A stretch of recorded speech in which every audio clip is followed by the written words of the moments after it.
बिस्मिल्लाहिर्रहमानिर्रहीम। अस्सलाम वालेकुम नाजरीन, आप देख रहे हैं हमारा यूट्यूब चैनल और मैं हूं आपका होस्ट मोहम्मद वकास।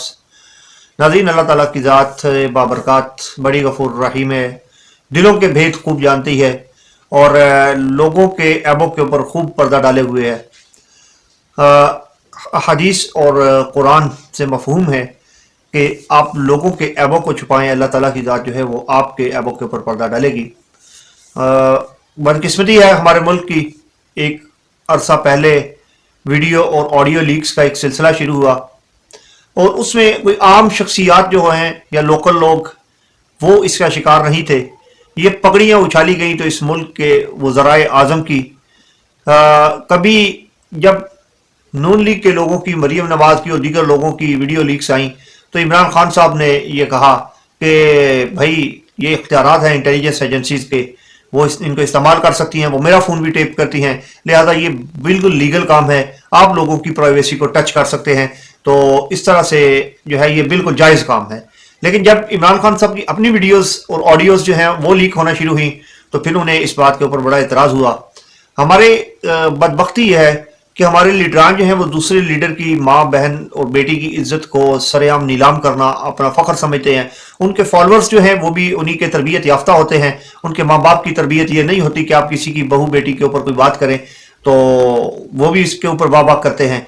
कल वाह वाह कर रही थी सारी पीटीआई और अब सारे पीडीएम की जितनी जमातें हैं वो वाह वाह कर रही हैं कि इमरान खान साहब की बेगम की जो है वो ऑडियो लीक्स आई हैं। मैं बिल्कुल इससे कतई नज़र के उनकी बेगम, इमरान खान साहब की बेगम की और लतीफ़ खोसा साहब की ऑडियो लीक आई है जिसके अंदर उन्होंने कोई घरेलू डिस्प्यूट है जिसके ऊपर उन्होंने बात की है। वो जो उनका गुज़श्ता कुछ अर्सा पहले लतीफ़ खोसा साहब के हवाले से एक बयान मीडिया पे चलता रहा, इसमें टोटल इस ऑडियो लीक को अगर आप सुनेंगे तो आपको यही पता चलेगा कि उसमें एक नॉर्मल बात है जिसके ऊपर उनकी आपस में डिस्कशन हुई है। डिस्कशन ये है कि इमरान खान साहब को स्लो पॉइजन दिया जा रहा है जी जेल में और उनको जहर दिया जा रहा है। ये इमरान खान साहब ने जो भी उनसे स्टंट बुलवाए थे, जाहिर बात है एक लॉयर ने अपना केस इसके ऊपर डेवलप करना होता है, उन्होंने अपना केस डेवलप किया।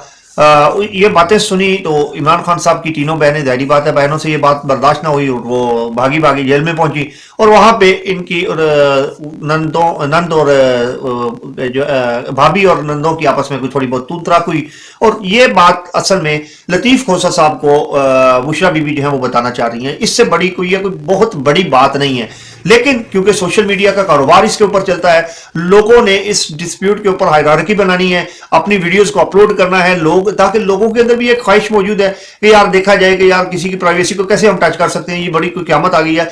इस केस से इमरान खान साहब को फांसी भी नहीं हो सकती, इससे लतीफ़ खोसा साहब को फांसी नहीं हो सकती, इससे नवाज शरीफ साहब वज़ीर आज़म नहीं बन सकते।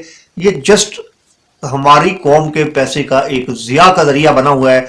आप इमरान खान साहब से 1 रुपए की रिकवरी नहीं ले सकेंगे, ये बात गारंटी से हम भी कहते हैं, पाकिस्तान का पूरा मीडिया जानता है, 25 करोड़ आवाम जानती है। आप इमरान, जिस तरह नवाज शरीफ साहब आज बेगुनाह साबित हो गए हैं, विद इन 2 or 3 years आप देखेंगे कि इमरान खान साहब भी बिल्कुल बेगुनाह हो जाएंगे। कुछ नहीं हो रहा, यहाँ पे एहतसाब होगा तो उन लोगों का होगा जिस बेचारे ने किसी मस्जिद से चप्पल उठाई होगी, जिसने किसी नलके का हैंडपंप का जो है वो हैंडल उतारा होगा उसका होगा, या किसी ने किसी जगह से कोई छोटी मोटी चोरी की होगी तो उसका एहतसाब होगा। ये बड़े लोगों का एहतसाब नहीं होता, ये सिर्फ एक टोपी ड्रामा है हमें एंगेज रखने के लिए। और हम भी ऐसी बहादुर कौम है माशाल्लाह से कि शाम से लेके अभी तक सोशल मीडिया के ऊपर जावेद चौधरी साहब हों, मंसूर अली खान साहब हों, बड़े बड़े ब्लॉगर्स जो हैं, हम तो उनमें आटे में नमक के बराबर भी नहीं है। जो लोग हैं उन्होंने इस चीज़ को सोशल मीडिया के ऊपर डालने की कोशिश की है। मैं बहरहाल इस चीज़ से की मजम्मत करता हूँ कि आप साबिक वज़राए आज़म यार जो भी थे, अच्छे थे, बुरे थे, करप्ट थे, बेईमान थे, मुनाफिक थे, जो भी थे, बहरहाल वो हमारे जो हमारा मुल्क है उसका चेहरा मोहरा थे और बैरून मुमालिक में हमारे वो रिप्रेजेंटेटिव थे। इन लोगों के लिए एक मिसाल जाते जाते एक दफ़ा पहले भी बताई थी, शायद इसी टॉपिक पे थी, तो आज दोबारा देता चलूंगा कि 60s में जब अयूब खान और सैयद मौदूदी एक दूसरे के को एक आंख नहीं देख पाते थे तो उस वक्त सैयद मौदूदी जो है वो यूके के एक मिशन पे गए, वहां पे सहाफ़ियों ने घेर लिया, हमारी बरादरी ने इनको घेर लिया और उनसे सवाल किया गया कि डिक्टेटर अयूब के बारे में आपकी क्या ओपिनियन है। तो उन्होंने वहां पे एक बड़ी शानदार और बड़ा खूबसूरत फिक्रा कहा था।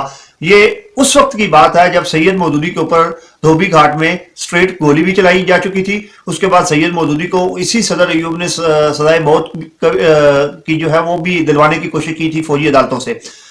سید مودودی نے اس کے جواب میں یہ کہا تھا کہ صدر ایوب کے ساتھ جو میرے ڈسپیوٹس ہیں وہ ہمارے گھر پہ موجود ہیں. our disputes in our house, but now I am representative of Pakistan and I am ambassador of Pakistan and he is my president. میں یہاں پہ پاکستان کا نمائندہ ہوں اور صدر ایوب صاحب جو ہیں وہ میرے صدر ہیں, لہذا میں ان کے خلاف کوئی بات نہیں سنوں گا. ناظرین, یہ ہوتا ہے لیڈر, یہ ہوتا ہے ویژن, اور یہ ہوتی ہے قوم سے محبت. میرے خیال میں ہمارے جتنے سربراہان مملکت ہیں ان سب کو ان سے سبق سیکھنا چاہیے. باقی اللہ تعالیٰ ہمارے ملک کے اوپر رحم کرے. کل ایک نئے ٹاپک کے ساتھ حاضر ہوں گے. کل تک کے لیے اجازت دیجیے. والسلام. اللہ حافظ.